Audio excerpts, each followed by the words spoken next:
What happens when a species that has ruled the galaxy for millennia through fear and manipulation encounters the one force they never calculated into their equations? Human unpredictability. The Zephyrians had perfected the art of playing God, reshaping civilizations and crushing rebellions with cold precision. They had conquered 1,000 worlds, broken 1,000,000 spirits, and believed themselves untouchable. But they had never met humanity, and they were about to learn why sometimes the prey becomes the predator. Captain Sarah Chun stood on the bridge of the UES Defiance, watching the stars streak past through the reinforced viewport. The battlecruiser cut through space like a blade through silk, its fusion drives humming with contained power. 3 months had passed since Earth received the transmission that changed everything. 3 months since humanity learned they were not alone in the universe. 3 months since they discovered they were prey. The bridge crew worked in focused silence around her, their faces lit by the soft glow of holographic displays. Lieutenant Commander Marcus Torres monitored tactical systems, while Chief Navigation Officer Yuki Tanaka plotted their course through the Outer Rim territories. Every person aboard the Defiance knew their mission could determine the fate of every human colony in known space. Sarah touched the communication panel on her command chair. "Dr. Elizabeth Warren to the bridge, please." Within minutes, the ship's xenobiologist arrived, her lab coat wrinkled from hours spent analyzing alien technology. Elizabeth had been working around the clock since they captured the Zephyrian scout ship near Proxima Centauri. "Captain, I've completed my analysis of the alien database we recovered," Elizabeth said, her voice tight with exhaustion and something else, fear. "What we've learned changes our understanding of the galactic situation completely." Sarah gestured to the main display screen. "Show us what you found, Doctor." The screen filled with star charts showing hundreds of solar systems, each marked with different colored symbols. Red dots dominated the display, with only scattered blue and green markers spread across the galaxy's spiral arms. Elizabeth pointed to a cluster of red symbols near the galactic core. "These are Zephyrian-controlled systems. The red markers represent civilizations they've either destroyed or completely subjugated. The blue ones are species still fighting resistance campaigns, and the green dots." Elizabeth paused, her expression grim. "The green dots are civilizations that surrendered without a fight and now serve as slave labor for Zephyrian mining operations." Lieutenant Commander Torres leaned forward in his chair. "How many civilizations are we talking about, Doctor?" "Over 800 confirmed extinct or enslaved species across 400 systems. The Zephyrians have been expanding their empire for over 2,000 years, and they perfected a methodology for conquest that's both efficient and terrifying." Sarah studied the display, noting how few blue markers remained scattered across the vast galactic map. "What makes their approach so effective?" Elizabeth activated another section of the database, and the screen showed detailed files on various alien species. "They don't just conquer through military force, Captain. The Zephyrians have developed what they call divine intervention protocols. They position themselves as gods to primitive civilizations, then gradually reshape entire cultures to serve their purposes." The screen displayed images of beautiful, tall humanoid creatures with pale blue skin and luminescent markings across their faces and arms. Their technology appeared almost magical. Floating cities, energy weapons that looked like staffs of light, and massive ships that resembled ancient temples more than spacecraft. They studied target civilizations for decades before making contact, Elizabeth continued. They learned languages, religious beliefs, cultural weaknesses, and technological limitations. Then they arrive at exactly the right moment in that species' development to maximum psychological impact. Chief Tanaka pulled up additional files from her navigation console. According to these records, they typically make first contact during periods of war, natural disaster, or social upheaval. They offer solutions to immediate crises in exchange for worship and obedience. Sarah felt a chill run down her spine. And the species that don't accept their divine status? Systematic extermination, Elizabeth replied flatly. The database contains detailed records of 17 different species that rejected Zephyrian authority. They were completely wiped out within 6 months of refusing to surrender. Nos survivors, no colonies, no genético material preserved. Complete extinction. The bridge fell silent as the implications sank in. Sarah had commanded the Defiance through 3 major conflicts against human separatist groups, but those battles felt like training exercises compared to the threat they now faced. An enemy that had been perfecting genocide for 2 millennia would not be defeated through conventional tactics. Lieutenant Torres brought up tactical displays showing Zephyrian ship configurations. Captain, their military technology is approximately 200 years ahead of our current capabilities. Their energy shields can deflect our plasma cannons, and their weapons can penetrate our armor like it's paper. In a direct confrontation, one of their heavy cruisers could destroy an entire Earth Defense Fleet squadron. Sarah studied the alien ship schematics, noting their elegant curves and crystalline weapon arrays. Everything about Zephyrian technology seemed designed to inspire awe and terror in equal measure. What about their numbers, Doctor? How large is their active fleet? Elizabeth scrolled through more database entries. Based on the intelligence we've gathered, they maintain approximately 3,000 active warships across their empire, plus countless support vessels and planetary defense platforms. However, they rarely deploy more than a few ships for most conquest operations because psychological warfare eliminates the need for massive military campaigns. The main display showed a recording from one of their previous conquests, a world called Caridian Prime. Sarah watched as 3 Zephyrian ships arrived in orbit above a planet covered in sprawling cities. The aliens broadcast a simple message: surrender completely or face divine judgment. When the planetary government hesitated, a single energy beam from space vaporized their largest city, killing 12 million beings in seconds. The remaining population surrendered within hours, Elizabeth narrated as they watched desperate transmissions from the planet's surface. Within 1 year, the Caridians have been relocated to mining colonies, their culture systematically erased, their children raised as servants for Zephyrian outposts. Sarah clenched her fists as she watched the footage of children being separated from their parents. How did humanity end up on their target list? Pure chance, or perhaps the universe's sense of irony, Elizabeth replied.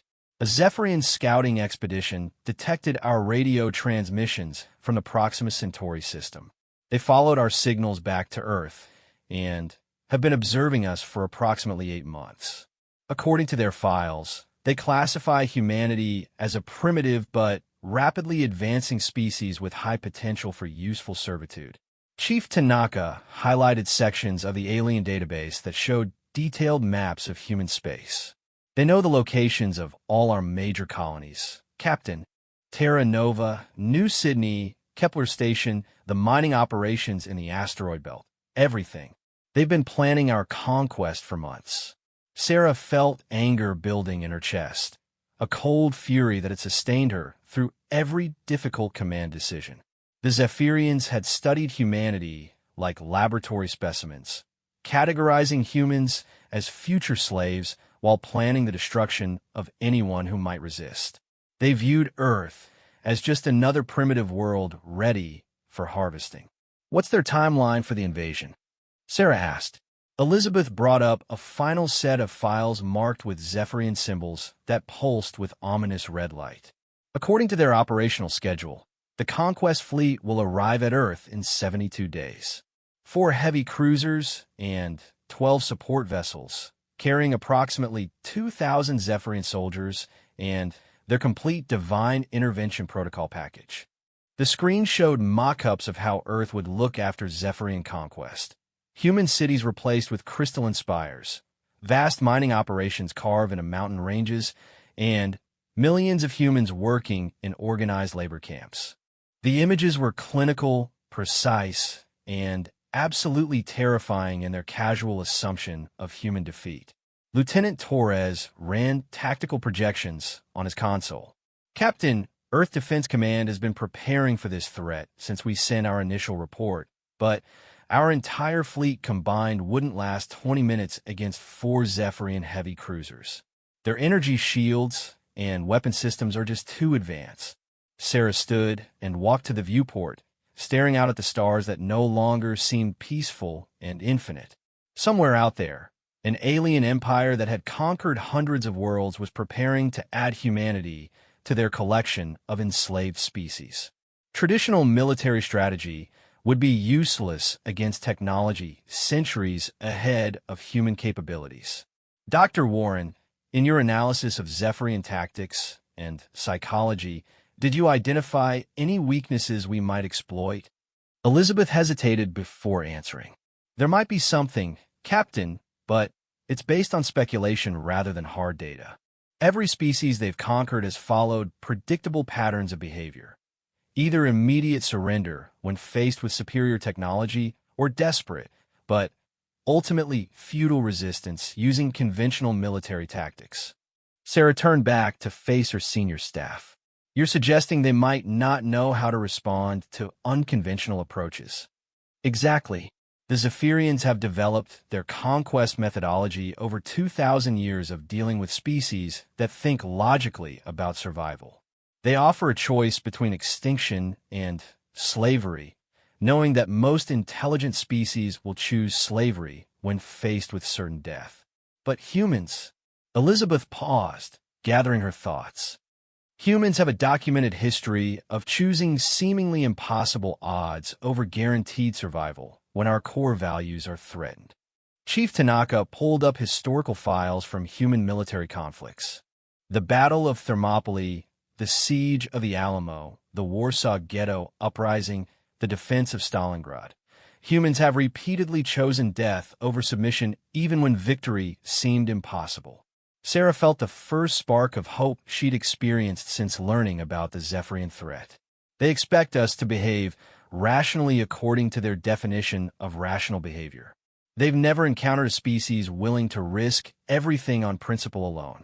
Lieutenant Torres highlighted sections of the Zephyrian military doctrine displayed on his tactical screen. Their entire strategic framework is built around the assumption that conquered species will accept their authority once they demonstrate technological superiority. They don't seem to have contingency plans for enemies who refuse to acknowledge defeat, even when outgunned. Sarah returned to her command chair, her mind already working through possibilities that would have seemed like suicide just hours ago. The Zephyrians had conquered hundreds of worlds by playing God to primitive civilizations, but they had never faced a species that had spent thousands of years learning to kill gods. Dr. Warren, I want you to prepare a complete briefing on Zephyrian technology, psychology, and tactical doctrine for transmission to Earth Defense Command. Include everything we've learned about their divine intervention protocols and their assumptions about enemy behavior. Elizabeth nodded. Yes, Captain. Should I include your recommendations for defensive strategy? Sarah smiled for the first time since reviewing the alien database. No, Doctor. We're not going to defend against the Zephyrian invasion. We're going to prevent it. The bridge crew exchanged glances of confusion and concern. Lieutenant Torres spoke first. Captain, with respect, the Defiance is a single battlecruiser facing an enemy with technology centuries ahead of our own. How do we prevent an invasion by 4 heavy cruisers? By doing something the Zephyrians have never encountered in 2,000 years of conquest. Marcus, we're going to take the fight to them first on our terms, using methods they can't predict or counter. Sarah activated the ship's communication system. All hands, this is the captain. Prepare for course change to maximum velocity. We're no longer returning to Earth for reinforcements. Chief Tanaka looked up from her navigation console with alarm. Captain, where are we heading? Sarah studied the star charts one final time, noting the location of the Zephyrian staging area where their invasion fleet was assembling. We're going to introduce an alien empire to the human concept of preemptive strike.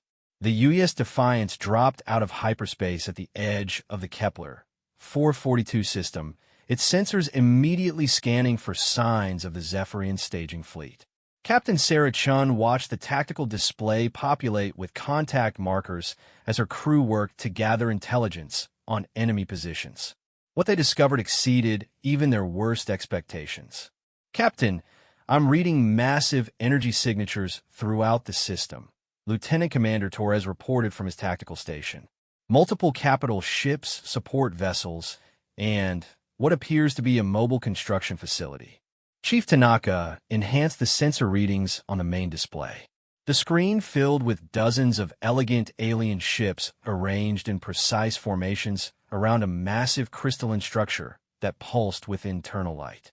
The Zephyrian vessels looked more like works of art than instruments of war, their sweeping curves and luminescent hulls creating patterns that seemed almost hypnotic.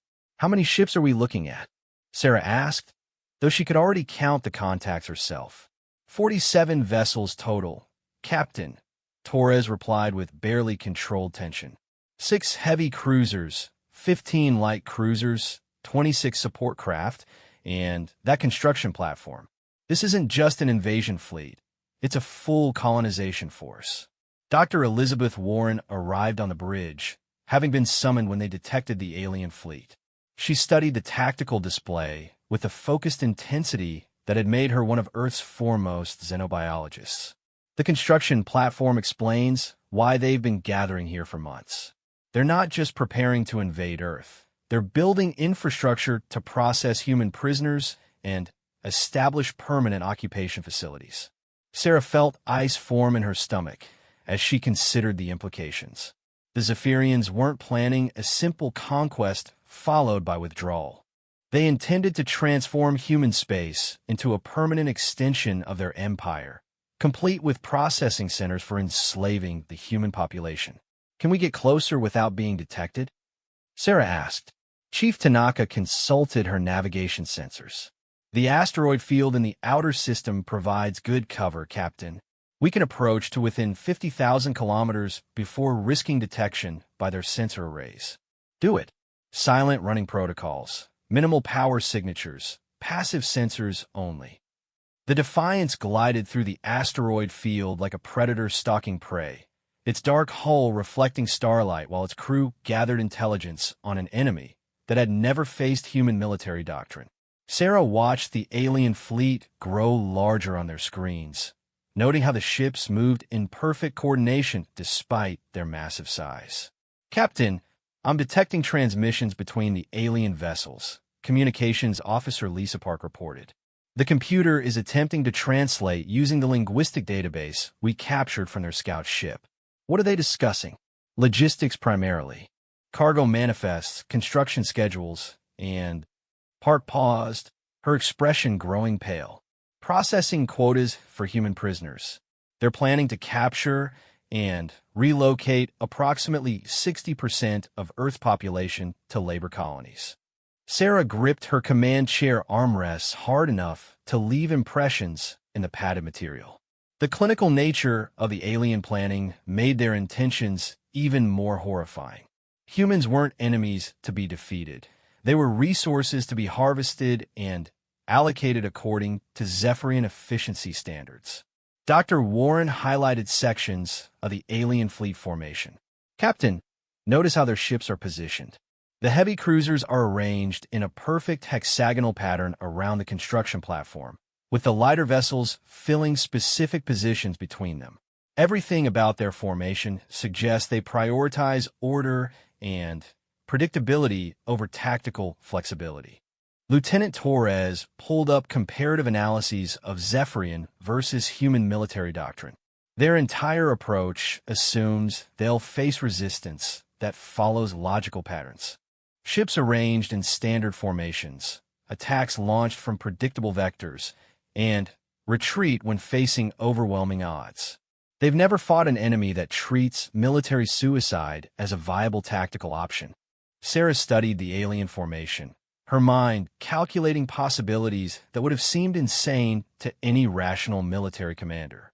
The Defiance was outnumbered 47-1, outgunned by centuries of technological advancement, and facing an enemy that had never lost a military engagement in 2,000 years of conquest. By every measure of conventional strategy, the human battlecruiser should retreat and report the enemy's strength to Earth Defense Command. Dr. Warren, based on your analysis of Zephyrian psychology, how do they typically respond to unexpected events? Elizabeth considered the question carefully. Their entire social structure is built around hierarchy and predetermined outcomes. When they encounter something outside their established patterns, they tend to pause operations until they can classify the anomaly and develop appropriate responses. It's a strength when dealing with predictable enemies, but potentially a weakness when facing chaos. Sarah activated her personal communication link to address the entire crew. All hands, this is the captain. In approximately 1 hour, we will engage an enemy fleet that outnumbers us nearly 50-1. Our mission is not to win a conventional battle. It's to create so much chaos that the Zephyrians question their entire understanding of human capabilities. The bridge crew exchanged glances of determination mixed with concern. They understood the mathematics of their situation, but they also understood that sometimes mathematics didn't account for human stubbornness. Chief Tanaka highlighted their current position relative to the alien fleet. Captain, we're now within optimal attack range of their outer perimeter vessels. However, once we open fire, every ship in their fleet will target us simultaneously. That's exactly what we want, Chief. Mr. Torres, prepare all weapon systems for rapid-fire sequences. I want every missile tube loaded with our heaviest warheads, and I want our plasma cannons charged to maximum output. Torres worked frantically at his tactical console. Weapons armed and ready, Captain. But at this range, we'll only get one effective salvo before their return fire destroys us. Then, we'll make that salvo count. Sarah studied the alien formation one final time, noting the precise spacing between vessels and their apparent confidence in their technological superiority. Dr. Warren, which ship appears to be their command vessel? Elizabeth examined the fleet arrangement and highlighted the largest Zephyrian heavy cruiser positioned at the center of the hexagonal formation. That vessel there, Captain. Notice how the other ships maintain specific distances from it, and how communication traffic flows primarily to and from that position. It's definitely their fleet flagship. Sarah smiled with cold satisfaction. The Zephyrians had arranged their fleet according to rigid doctrine that prioritized command authority over tactical flexibility. Their flagship sat in the most protected position, surrounded by layers of defensive vessels that would prevent any rational enemy from attempting a direct assault. Mr. Torres, calculate firing solutions for a direct assault on the enemy flagship. Maximum velocity approach, all weapons firing continuously. Torres's face went pale as he ran the tactical projections. Captain, a direct assault on their flagship would require flying through the entire defensive perimeter. The computer estimates we'll take fatal damage within 30 seconds of beginning our attack run. 30 seconds is longer than we need. Sarah activated ship-wide communications again. All crew to battle stations. Secure for maximum acceleration and combat maneuvers. This is not a drill. Throughout the ship, humans prepared for a battle that every tactical manual would have classified as suicide. But they understood something the Zephyrians had never encountered in their centuries of conquest. Sometimes the most effective military strategy was to do something so unexpected that the enemy couldn't respond appropriately. The Defiance's engines ignited with full power, accelerating the battlecruiser toward the alien fleet at velocities that pushed human engineering to its limits. Sarah watched the tactical display as they approached the outer perimeter of Zephyrian vessels, noting how the alien ships began to react to their approach. Captain, the enemy fleet is responding to our approach, Communications Officer Park reported. They're transmitting what appears to be a standard surrender demand. Let me hear it. The bridge speakers filled with an artificial voice speaking accented English. Unknown vessel. You are approaching a Zephyrian Imperial fleet in violation of interstellar law. Reduce speed and prepare to be boarded for inspection. Resistance will result in your destruction. Sarah almost laughed at the casual arrogance in the alien message. Even when facing an approaching warship, the Zephyrians assumed they could control the situation through intimidation and superior technology. They had never encountered an enemy that considered destruction an acceptable outcome if it accomplished tactical objectives. Open a channel, Officer Park. Channel open, Captain. Sarah stood and faced the main display showing the approaching alien fleet. Zephyrian vessels. This is Captain Sarah Chun of the United Earthship Defiance. You have been classified as hostile forces preparing for unprovoked aggression against human space. Under the authority of Earth Defense Command, you are ordered to withdraw immediately or face military consequences.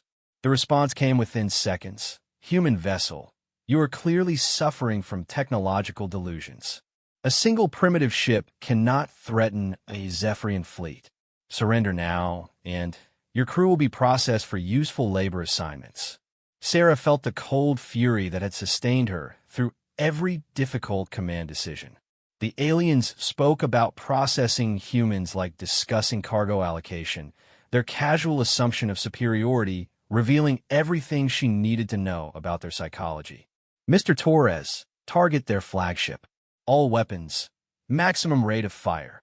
The Defiance plunged into the Zephyrian defensive perimeter like a missile fired from hell itself. The first alien vessels opened fire immediately, their energy weapons creating brilliant streams of light that carved through space with deadly precision. The human battlecruisers' shields flared and sparked as they absorbed hits that would have vaporized smaller vessels. Shields at 60% and falling, Torres reported as he returned fire with every weapon the Defiance possessed. Direct hits on 2 enemy light cruisers. Sarah watched the tactical display as their attack run brought them deeper into the alien formation. 2 of the smaller Zephyrian vessels tumbled through space, their elegant hulls breached and bleeding atmosphere. The alien fleet began to reposition, trying to bring more weapons to bear on the unexpected human assault. They're adapting faster than we anticipated, Dr. Warren observed from her position at a secondary console. But notice how they're still maintaining formation integrity. They're treating this as a standard engagement despite our unconventional approach. The Defiance shook violently as more Zephyrian weapons found their mark. Sparks flew from overloaded systems as the human battlecruiser pushed deeper into the enemy fleet, its guns firing continuously at targets that appeared on their screens for only seconds before flashing past. Shields failing. Chief Tanaka called out as her console erupted in warning lights. Hull breaches on decks 7 and 12. Sarah gripped her command chair as the ship bucked and rolled under enemy fire. They had covered roughly half the distance to the Zephyrian flagship, but the defensive perimeter was extracting a devastating toll. At their current rate of damage accumulation, the Defiance would be destroyed before reaching their primary target.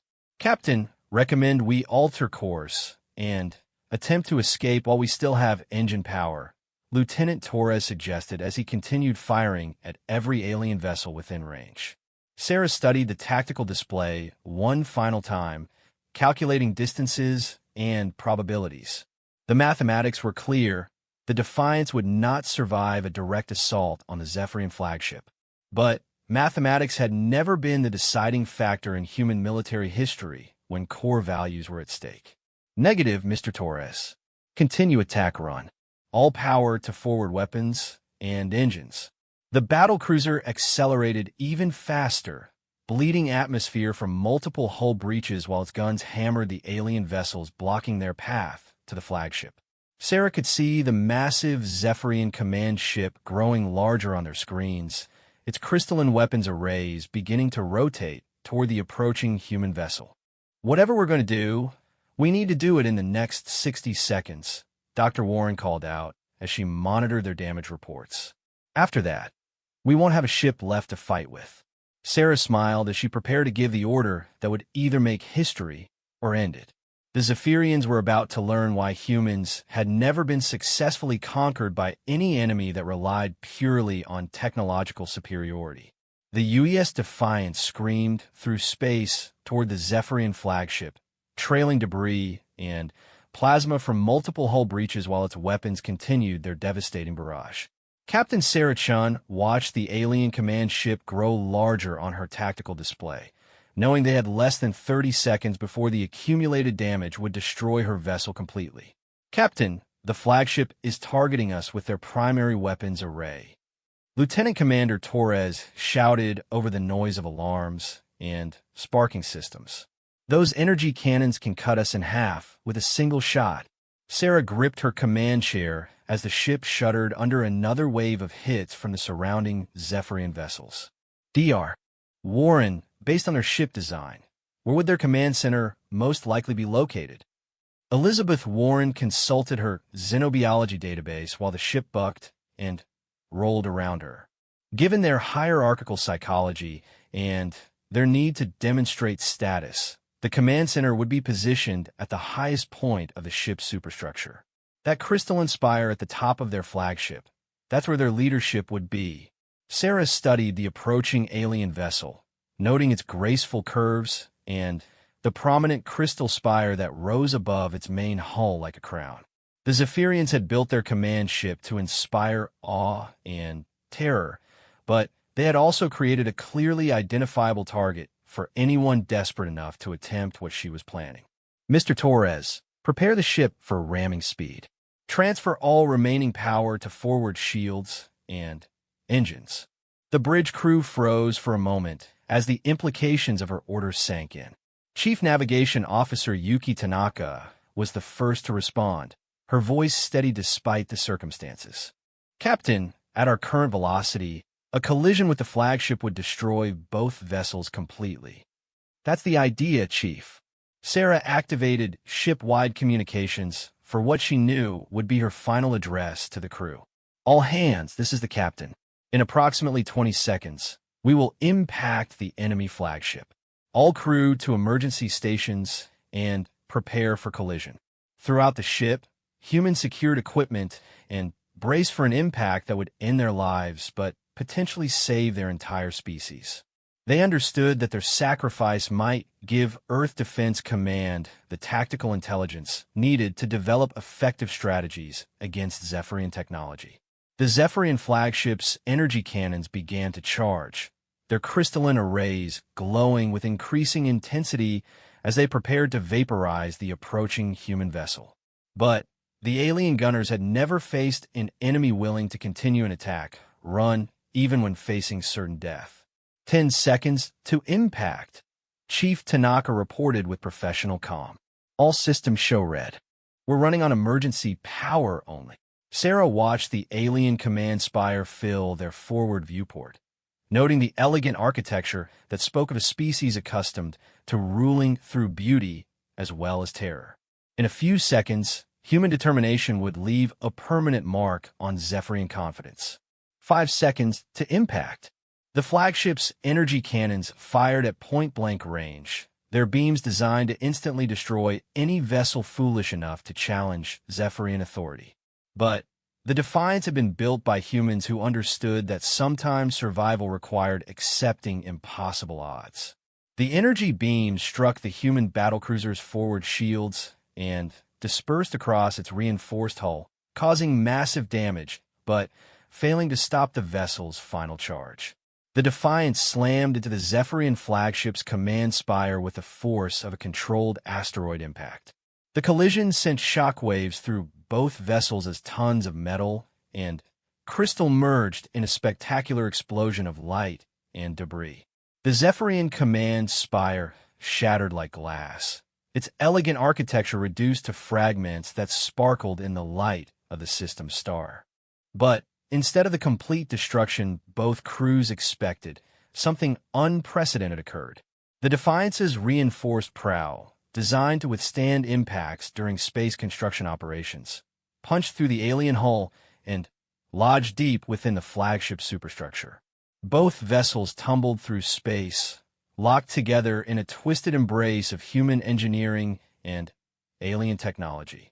Captain Sarah Chun regained consciousness to find herself hanging upside down in her command chair, blood running down her forehead from a gash across her scalp. Emergency lighting cast eerie shadows across the destroyed bridge, where sparks flew from damaged consoles and the acrid smell of burning circuitry filled the air. "Report," she called out, her voice hoarse from breathing smoke. "Captain." Chief Tanaka's voice came from somewhere behind an overturned console. "We're alive, but barely. The collision destroyed our engines and most of our primary systems. We're locked inside the alien flagship's hull." Sarah freed herself from her restraints and surveyed the damage. Lieutenant Torres was unconscious but breathing, while Dr. Warren was helping communications officer Park treat a broken arm. Half the bridge crew had been thrown from their stations, but miraculously, most had survived the impact. "Can we move through the ship?" Sarah asked. Chief Tanaka consulted her emergency scanner, one of the few devices still functioning. "Internal gravity is offline, and we have atmosphere leaks on multiple decks. But the main corridors are intact, and we still have emergency life support." Sarah activated her personal communicator to contact the rest of the crew. "All stations, report status." The responses that came back painted a picture of a ship pushed beyond its design limits, but still marginally functional. They had lost 40% of their crew in the collision, but the survivors were organizing damage control parties and attempting to restore critical systems. "Captain," Dr. Warren said as she finished treating Officer Park's injuries, "we need to consider our situation. We're trapped inside an alien vessel that's probably swarming with hostile forces. Even if we can move through our ship, we have nowhere to go." Sarah walked to what remained of the main viewport and looked out at the interior of the Zephyrian flagship. Instead of the sterile corridor she expected, she saw organic curves and crystalline structures that pulsed with internal light. The alien architecture was beautiful, but completely alien, designed for beings that thought in patterns humans could barely comprehend. "Actually, Doctor, I think we have the advantage. The Zephyrians have never dealt with borders before. Every species they've conquered has either surrendered or died fighting in space. They've never had to repel infantry inside their own vessels." Lieutenant Torres regained consciousness and struggled to his feet, blood streaming from a cut on his forehead. "Captain, what are your orders?" Sarah studied the alien corridor visible through their damaged viewport, noting the absence of security barriers or defensive positions. The Zephyrians had built their ship assuming they would never face internal threats. "We're going to do something no enemy has ever done to a Zephyrian fleet," Sarah announced. "We're going to capture their flagship from the inside." The surviving bridge crew exchanged glances of disbelief mixed with grim determination. Chief Tanaka voiced what everyone was thinking. "Captain, we have maybe 60 survivors against an entire alien crew. Even if they're not prepared for boarding actions, we're still outnumbered at least 20-1. Sarah smiled despite their desperate circumstances. "Chief, the Zephyrians have spent 2,000 years learning to fight enemies that behave rationally. They've never faced humans who've spent those same 2,000 years learning to win battles they should lose." Dr. Warren accessed her portable computer, which had somehow survived the collision. "If we can reach their computer core, I might be able to access their fleet communication systems. We could transmit intelligence back to Earth about their invasion plans." "Better than that," Sarah replied. "If we can control their flagship, we can turn their own weapons against the rest of the fleet." Lieutenant Torres checked his sidearm and found it still functional. "What about their crew, Captain? We don't know anything about Zephyrian biology or their ability to fight hand-to-hand combat." Sarah looked back at the alien corridor, noting its size and proportions. Based on the height of these passages, they're roughly human-sized. And remember, they're a species that's conquered through technology and intimidation, not personal combat. I doubt they're prepared for close-quarters fighting. Chief Tanaka consulted building schematics from their database. If their command center follows similar principles to human ship design, it would be located near the center of the vessel for maximum protection. We'll have to fight through multiple levels of ship to reach it. Then, we better get started. Sarah gathered her surviving officers around the tactical display. Dr. Warren, I want you to analyze everything we can observe about Zephyrian technology and biology. Mr. Torres, organize our security personnel and prepare for close combat in alien environments. Chief Tanaka, plot the most direct route to what we think is their command center. Communications Officer Park, her arm in a makeshift sling, managed to restore partial function to one of her consoles. Captain, I'm detecting movement in the alien corridors.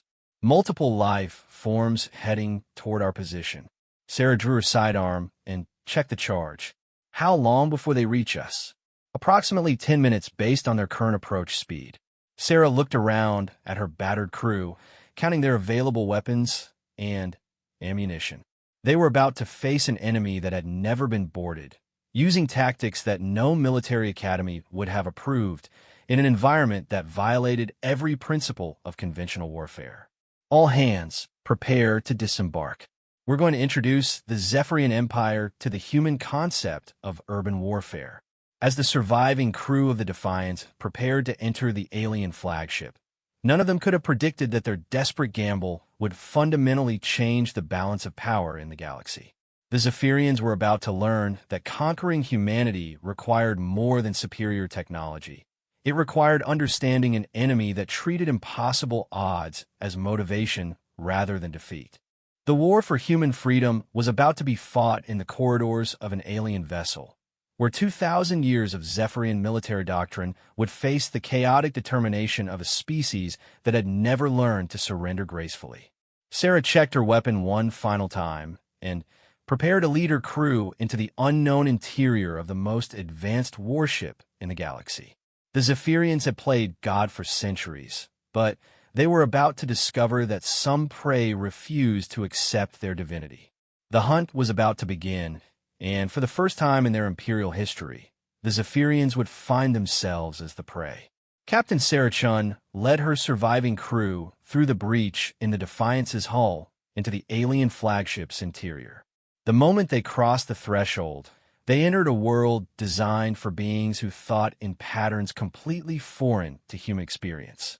Crystalline corridors pulsed with soft light that seemed to emanate from the walls themselves, while organic curves created passages that felt more grown than built. Stay close and watch for movement, Sarah whispered into her communicator as they advanced through the alien architecture.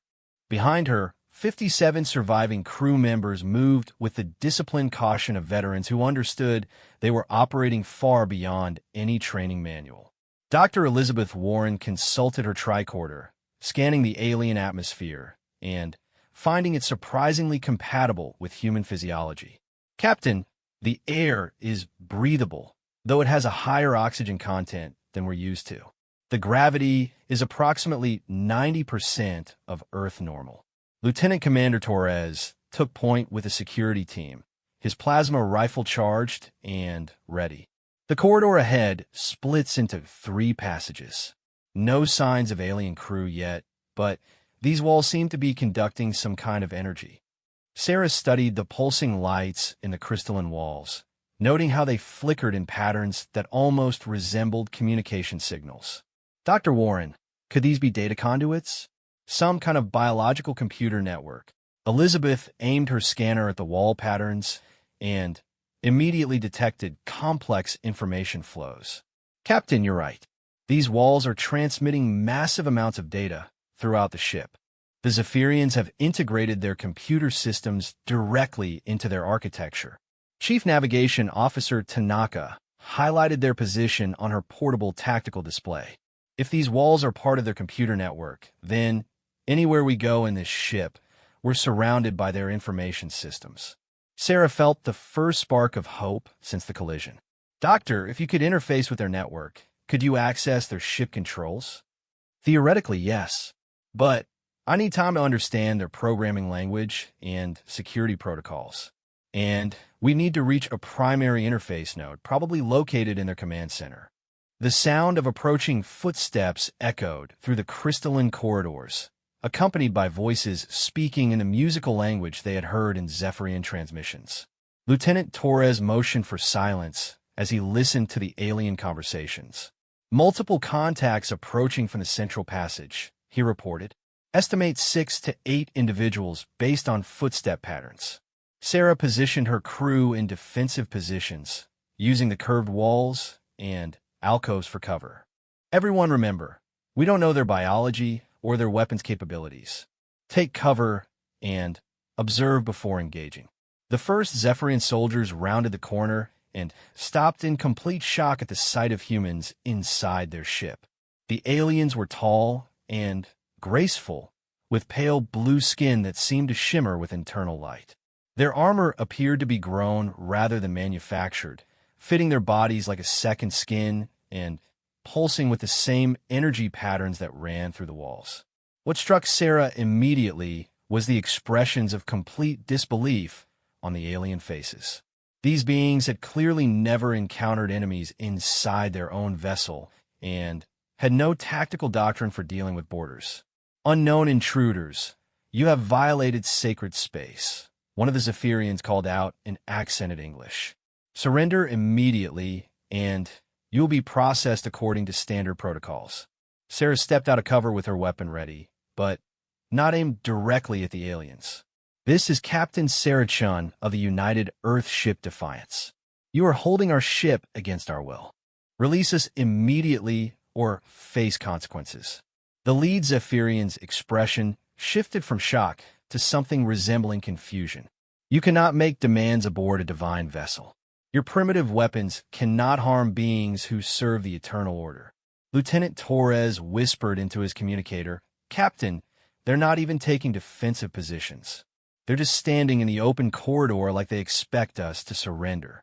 Sarah realized that the Zephyrians' psychological advantage, their assumption of technological and cultural superiority, had become a critical weakness when facing an enemy that refused to acknowledge their authority. Dr. Warren scanned their weapons and armor. I want to know what we're dealing with.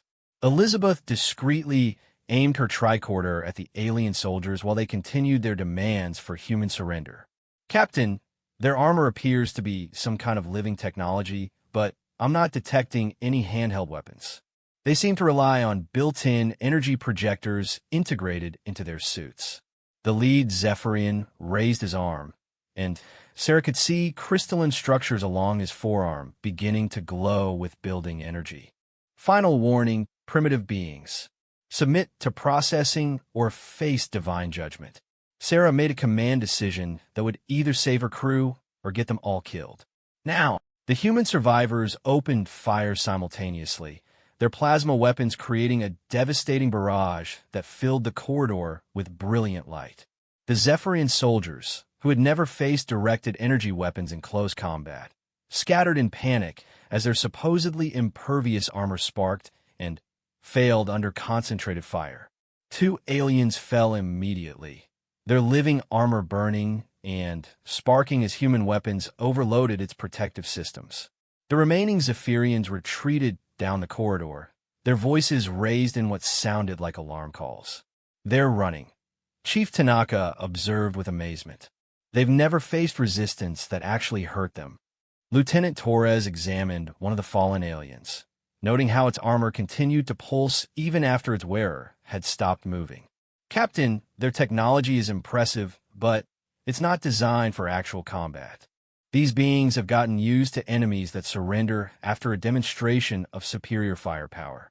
Sarah felt a surge of confidence as she realized the full scope of Zephyrian tactical weakness.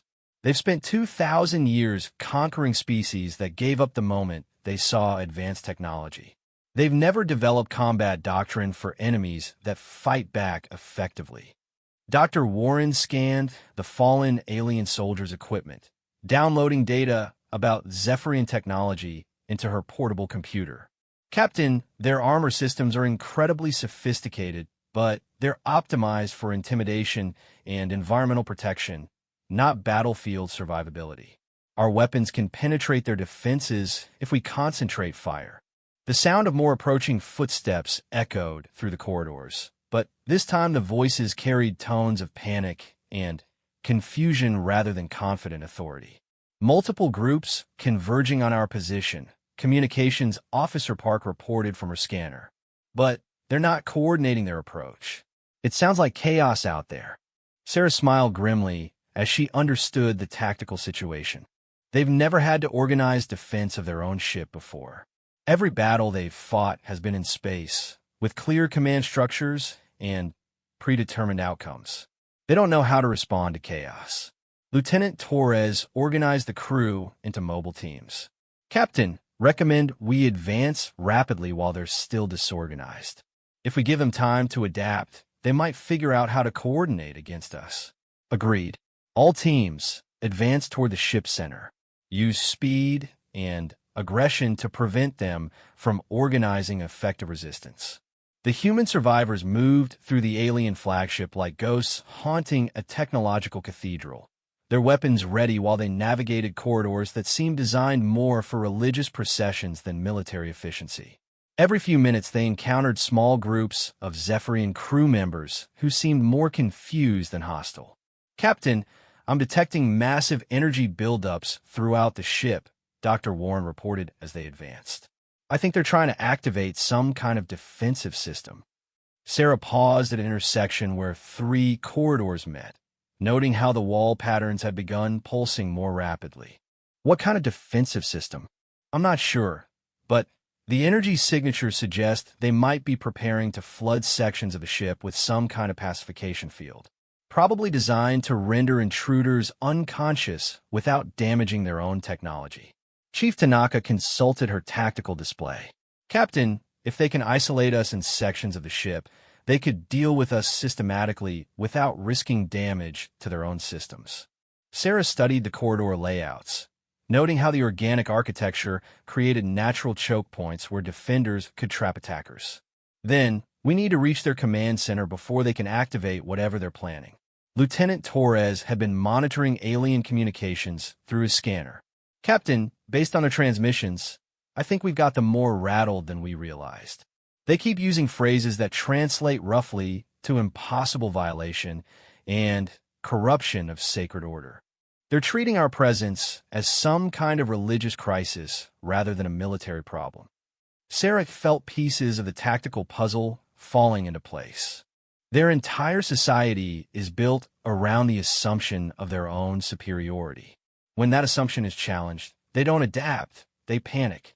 Dr. Warren highlighted a section of her scanner readings. Captain, I'm detecting what appears to be a central processing hub approximately 3 levels above our current position. The energy patterns suggest it's their primary command center. How do we get there? Chief Tanaka traced possible routes through the ship's architecture. There appears to be a central lift system that runs through the core of the ship. If we can reach it, we could go directly to the command level. Sarah gathered her team leaders around the portable tactical display. Listen carefully. We're going to split into 3 groups. Alpha Team will create a diversion by attacking their engineering section. Beta Team will secure the lift system. Charlie Team will assault the command center once the other teams are in position.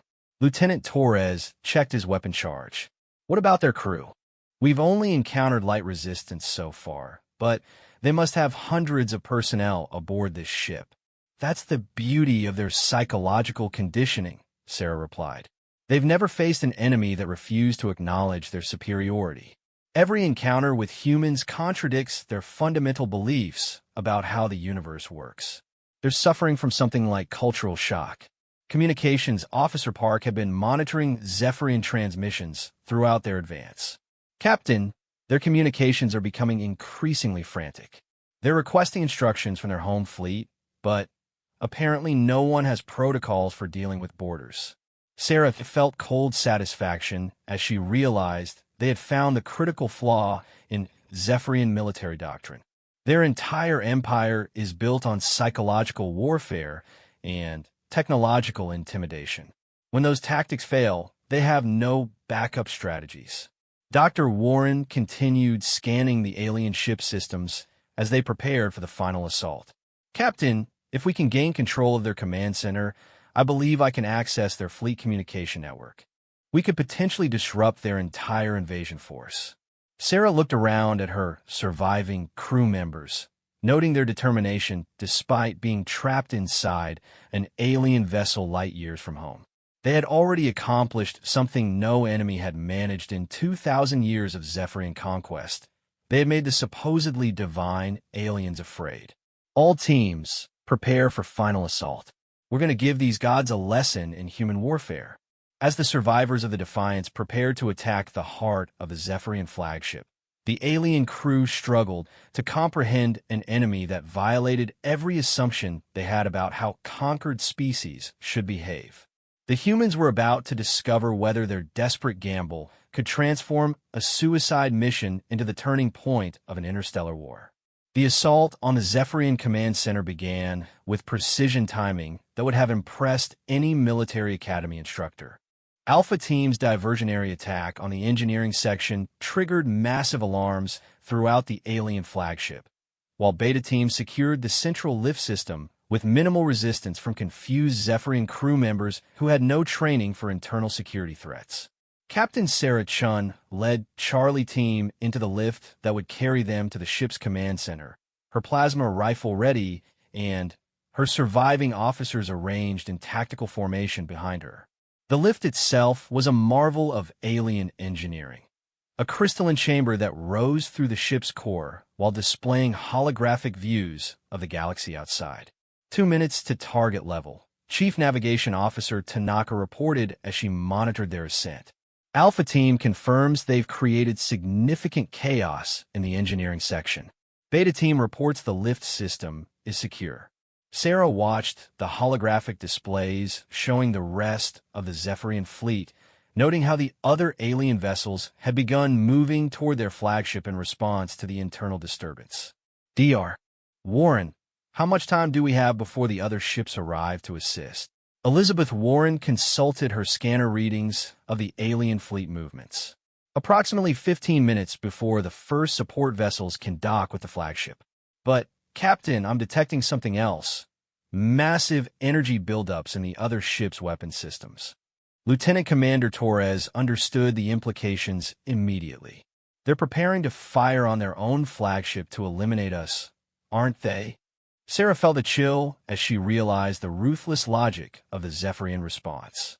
They'd rather destroy their own command ship than allow humans to capture it. That tells us how much our success here threatens their psychological control over the Empire.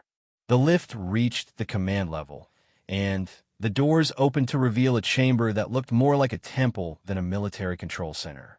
Crystalline spires reached toward a domed ceiling that displayed real-time images of the galaxy, while control interfaces that resembled works of art were arranged in perfect geometric patterns around the room. At the center of the chamber stood the Zephyrian Fleet Commander, a tall figure whose armor pulsed with more complex energy patterns than any they had seen. His pale blue skin seemed to glow with internal light, and his eyes held an expression of complete incomprehension as he stared at the humans who had violated his sacred space. "This is impossible." The commander spoke in perfect English, his voice carrying harmonics that suggested advanced vocal modification. "No primitive species has ever reached the heart of a divine vessel. You should have surrendered the moment you encountered our superior technology." Sarah stepped into the command center with her weapon trained on the alien commander. "Fleet Commander, I am Captain Sarah Chun of the United Earthship Defiance. Under the authority of Earth Defense Command, you are ordered to surrender your vessel and withdraw all Zephyrian forces from human space." The commander's expression shifted through confusion, disbelief, and something that might have been fear. "You cannot give orders to a servant of the Eternal Order. Your species was designated for processing and allocation according to divine mandate." Dr. Warren had immediately begun scanning the command center systems, her portable computer interfacing with the alien technology. "Captain, their entire fleet coordination network runs through this chamber. If I can access their command codes, we could potentially disable their entire invasion force." Lieutenant Torres positioned his security team around the chamber's perimeter, noting how the Zephyrian crew members present seemed frozen by the sight of armed humans in their most sacred space. "Captain, they're not even trying to resist. It's like they can't process what's happening." Sarah studied the alien commander's expression and realized they were witnessing the collapse of a worldview that had sustained an empire for 2 millennia. Commander, your entire conquest doctrine is based on the assumption that inferior species will surrender when faced with superior technology. What happens when a species refuses to acknowledge your superiority? This situation cannot exist, the commander replied, his voice showing strain for the first time. All species follow predictable patterns when confronted with divine authority. Resistance leads to extinction. Surrender leads to useful servitude. There are no other possibilities. Chief Tanaka had accessed one of the command interfaces and was attempting to understand the fleet coordination systems. Captain, I'm reading movement from the other Zephyrian vessels. They're repositioning to firing positions aimed at this ship. Sarah felt pieces of the strategic puzzle falling into place. Dr. Warren, can you access their fleet communication network? Almost there, Captain.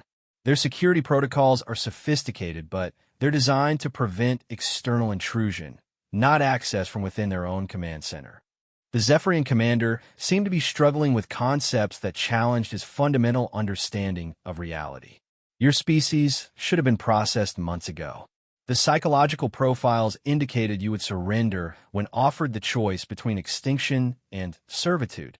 Sarah smiled coldly. That's your mistake, Commander. You spent 2,000 years studying how rational species respond to superior force. But humans aren't always rational. Sometimes we choose extinction over servitude, and sometimes we choose impossible victory over certain defeat. Communications Officer Park had been monitoring Zephyrian fleet transmissions during the assault. Captain, the other ships are requesting permission to fire on the flagship. Apparently, they're willing to sacrifice their command vessel to prevent human capture. Dr. Warren looked up from her interface connection with triumph in her eyes. Captain, I'm in. I have access to their entire fleet network, including ship movement controls and weapon systems. Sarah felt the moment when tactical desperation transformed into strategic opportunity. Doctor, can you use their own systems to disable their fleet? Better than that, Captain. I can turn their own weapons against each other. Their entire fleet coordination network assumes that commands coming from the flagship are legitimate divine orders that cannot be questioned. The Zephyrian commander's expression shifted to horror as he realized the implications. You cannot use divine technology for primitive warfare. The sacred systems will not respond to unworthy beings. Elizabeth's fingers flew over the alien interface as she accessed control systems that had never been challenged by internal threats. Actually, Commander, your technology is remarkably easy to use once you understand the basic principles. You've made it so elegant that even primitives like us can master it. Lieutenant Torres monitored the tactical situation as the human team took control of the most advanced warship in the galaxy. Captain, the other Zephyrian vessels are still approaching. We have maybe 5 minutes before they're in optimal firing position. Sarah made the decision that would either end the Zephyrian threat to humanity or result in their own destruction. Dr. Warren used their fleet coordination network to order all ships to power down weapons and prepare for new targeting assignments. Elizabeth transmitted the commands through the Zephyrian network, using the flagship's authority to override local ship commanders. Orders transmitted, Captain. The fleet is responding. They're powering down weapon systems. On the holographic displays around the command center, they could see the Zephyrian fleet following the instruction from their flagship without question. Centuries of rigid hierarchy and unquestioned obedience had created a fatal vulnerability that humans were now exploiting. Now order them to target each other, Sarah commanded. The Zephyrian commander tried to intervene. You cannot corrupt the sacred order. The fleet will not fire upon divine vessels. Dr. Warren smiled as she entered targeting coordinates that would pit the alien fleet against itself. Actually, Commander, that's exactly what they're programmed to do. Follow orders from the flagship without question, regardless of the tactical situation. The holographic displays showed the Zephyrian fleet repositioning according to the new targeting assignments. their weapons systems rotating to aim at other ships in their own formation. The alien crews followed orders with the mechanical precision that had made them effective conquerors, but terrible defenders against unconventional tactics. Fire control authorization transmitted. Elizabeth announced. All ships report ready to engage assigned targets. Sarah looked at the Zephyrian commander one final time. Commander, you have 30 seconds to order all Zephyrian forces to withdraw from human space permanently. If you refuse, I will use your own fleet to destroy itself. The alien commander's worldview collapsed completely as he stared at humans who had achieved something he had believed impossible. This cannot be happening. Divine technology cannot be turned against the eternal order. Sarah activated the communication system that connected to every ship in the Zephyrian fleet. All vessels, this is Captain Sarah Chun of Earth Defense Command. You have been outmaneuvered by human military tactics, and your fleet is now under our control. You will withdraw immediately from all human space and transmit a complete database of your Imperial territories to Earth Defense Command. Any failure to comply will result in the immediate destruction of your entire fleet. The response came from ship after ship as Zephyrian commanders acknowledged orders they could not understand but dared not disobey. For 2,000 years, their empire had been built on absolute hierarchy and unquestioning obedience to superior authority. Dr. Warren transmitted the final commands that would end the Zephyrian threat to humanity. Database transmission complete, Captain. We now have detailed intelligence on their entire empire, including the locations of all enslaved species and resistance movements. Chief Tanaka monitored the alien fleet as it began withdrawing from human space. Captain, they're actually doing it. The entire invasion force is retreating. Sarah watched the holographic displays as 46 advanced alien warships departed the system under human orders, their crews struggling to comprehend how primitive beings had turned their own superiority against them. Communications Officer Park had been monitoring transmissions from the fleeing fleet. Captain, they're reporting this incident to their home territories as a divine intervention anomaly requiring theological consultation. They're treating our victory as a religious crisis rather than a military defeat. Sarah realized that they had accomplished something far more significant than repelling a single invasion force. Dr. Warren, transmit all intelligence about enslaved species to Earth Defense Command, along with our tactical analysis of Zephyrian weaknesses. Every species they've conquered can use these methods to liberate themselves. Lieutenant Torres understood the implications immediately. Captain, we've just started a galaxy-wide rebellion against the Zephyrian Empire.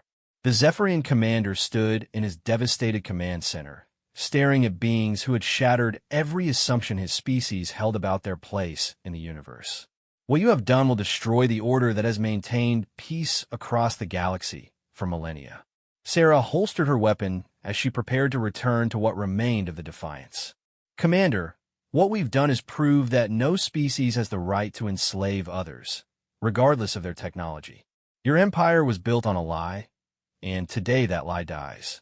As the surviving crew of the UES Defiance prepared to return home with intelligence that would liberate hundreds of enslaved worlds, they had accomplished something unprecedented in galactic history. They had shown that advanced technology and military superiority meant nothing when facing an enemy that refused to accept defeat. The Zephyrian Empire's reign as gods of the galaxy had ended not through superior firepower or advanced technology, but through the simple human refusal to acknowledge anyone's right to rule through fear and intimidation. Across the galaxy, enslaved species would soon learn that their gods could bleed, and that sometimes the greatest victory came not from superior strength, but from superior determination to remain free. The age of human expansion had begun, and it would be built not on conquest and domination, but on the revolutionary idea that every species deserved the chance to determine its own destiny among the stars.